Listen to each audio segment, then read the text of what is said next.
ఈ రోజుల్లో మంచికి ఏమాత్రం రోజులు లేవు అంటూ ప్రజలపై ఘాటుగా స్పందిస్తూ నిఖిల్ బిగ్ బాస్ గెలుపుపై అయితే రియాక్ట్ అవుతూ వచ్చేసింది కావ్యశ్రీ. అయితే నిఖిల్ కావ్య ఈ పేరు ఎంతలా క్రేజ్ ఉందో మనందరికీ తెలిసిందే. బిగ్ బాస్ హౌస్ లోపలికి అడుగుపెట్టిన నిఖిల్ సింగిల్ అంటూ నాగార్జున గారి ముందు స్టేజ్ పైన చెప్పి హౌస్ లోపల జరుగుతున్న విషయాలను చూసి ఇంకా కావ్య అయితే తనకి బ్రేకప్ అయ్యిందని, కావ్య ఎలాగైనా తన లైఫ్లో తిరిగి కావాలి అంటూ ఏడుస్తూ కనిపించారు ఇంక నిఖిల్.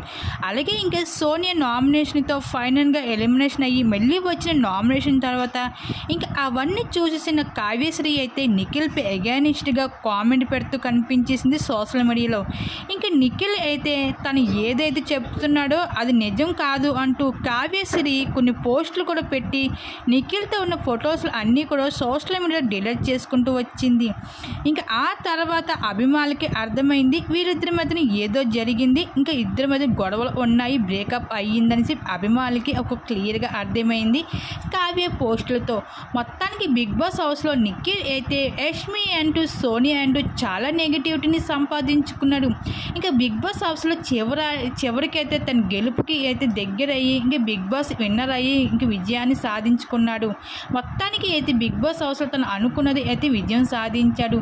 అలాగే బిగ్ బాస్ హౌస్ నుండి బయటికి వెళ్ళాక తనను కావ్యాన్ని కలుస్తాను, క్షమాపణ అడుగుతాను, తన లైఫ్లోకి రావాలి అంటూ చెప్పుకుంటూ వచ్చాడు.